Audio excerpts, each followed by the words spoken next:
This video is on parameters versus statistics, and before we start out, I just want to make sure this is really clear that a parameter is a number that comes from the population, and a statistic is a number that comes from a sample.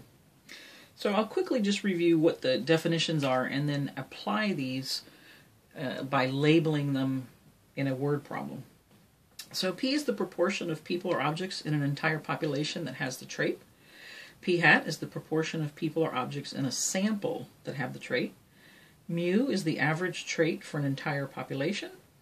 Y bar is the average of a trait for a sample of objects. Now our author uses Y bar, most books use X bar, but we're using them interchangeably.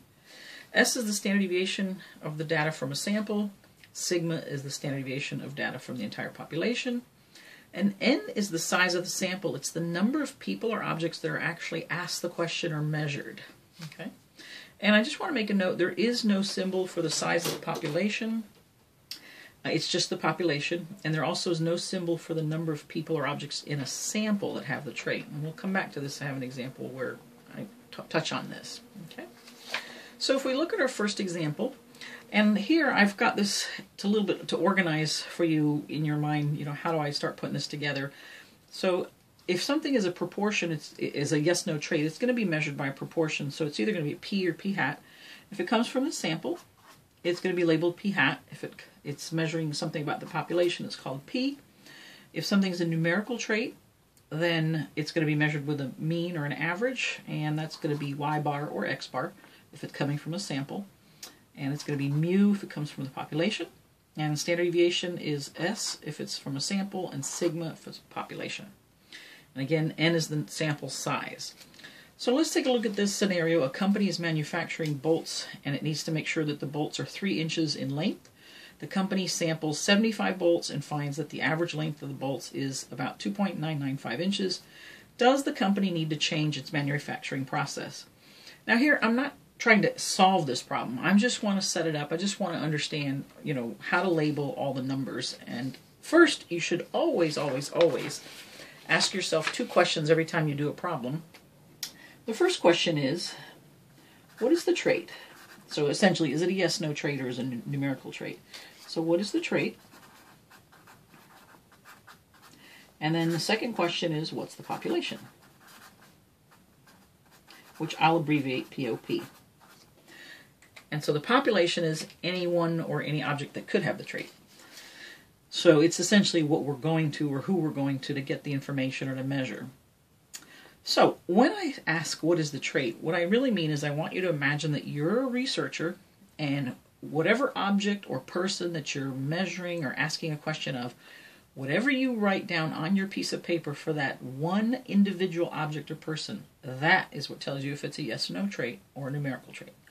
So here, I'm looking at really the length of a bolt. So when I pick up one bolt, I measure it, and I write down a number on a piece of paper, and that's its length. So this is a numerical trait, which I'll abbreviate with hashtag.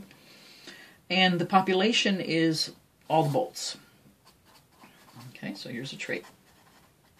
Now, since this is a numerical trait, I know I should be looking here in this column. It's a numerical trait, so most likely numbers are going to be labeled by Y bar or mu. And again, I'll be able to know that depending on whether it comes from a sample or population. So now the bolts need to be about 3 inches in length, but this is understood to be all the bolts that are manufactured. So this 3 inches is mu. It's the average length of all the bolts.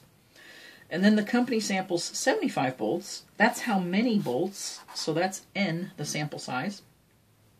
And they find that the average length of the bolts, when they say the bolts, they mean the 75 bolts. That came from a sample. So this 2.995 is Y bar or X bar. Okay. Let's take a look at example 2.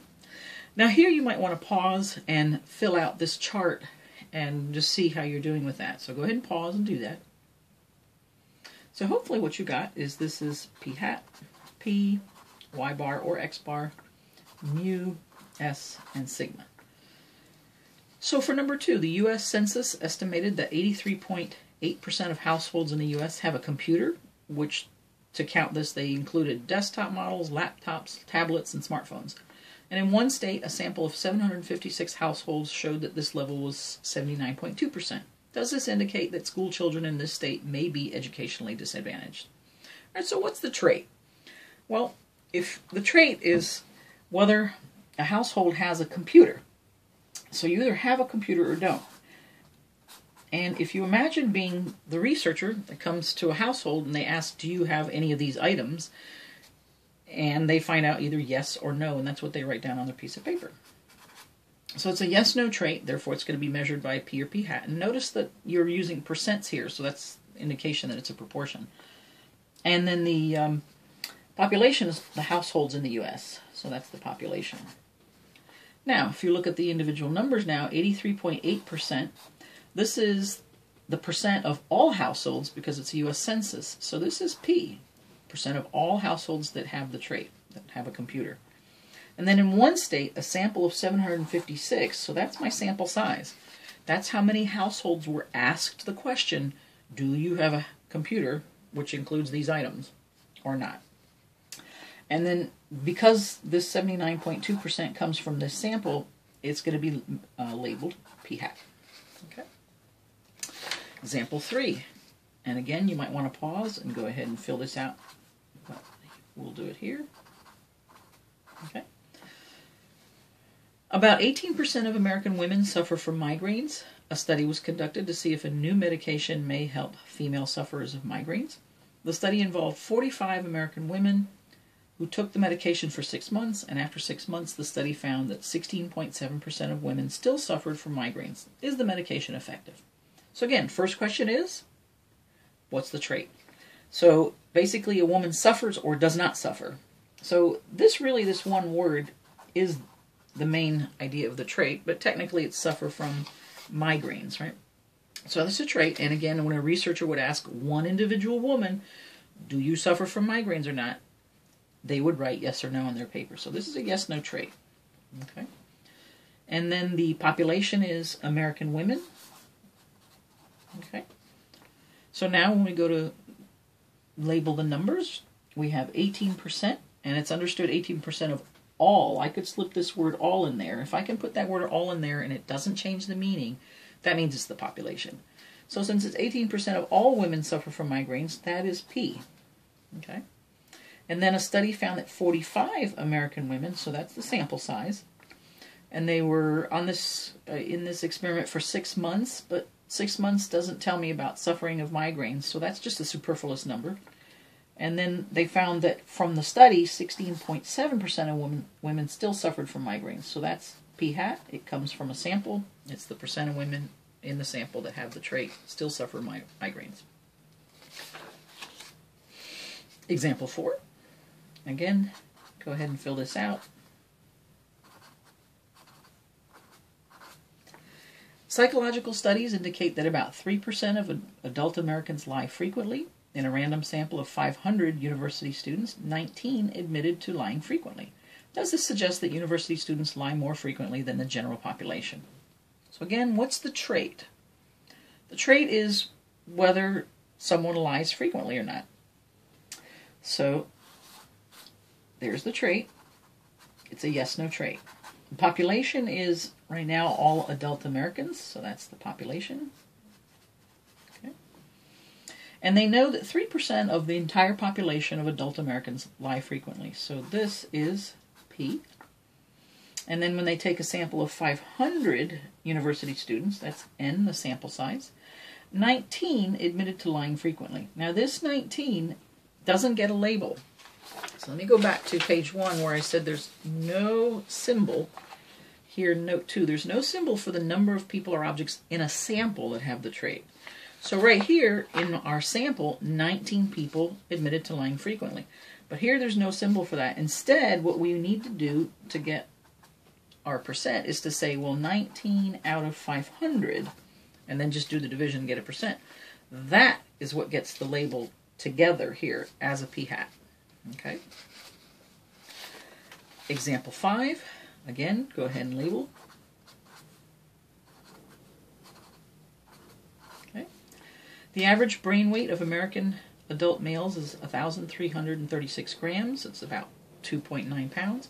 A random sample of 80 autopsies of diseased American adult brains was found to have an average weight of 1,283 grams. Does this indicate that diseased brains weigh less? So again, first question is, second question is, just pause, make sure you go ahead and give yourself a chance to indicate what those are. So here it's weight, so that's the trait. Technically it's brain weight. And in this case, a researcher would weigh a brain and they would write down a number. So this is a numerical trait, and it's for American adult males, that's the population. Okay. And this 1336 is the average of all adult American males for their brain weight. And so that's mu. And a sample of 80, so that's the sample size. And then what they found is in that sample, the average weight was 1283, so that's Y bar. Okay. And finally, the last example, go ahead and fill in your chart.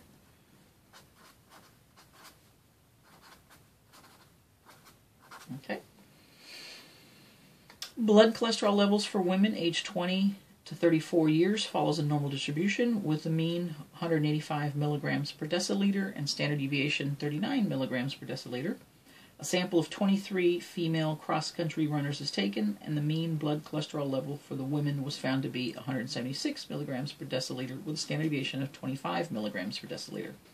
So what's the trait? It's the cholesterol level, technically blood cholesterol level. So that is a numerical trait. And it's for women aged 20 to 34. That's the population. And then we're told that for that population, the mean or the average is 185, so that's mu.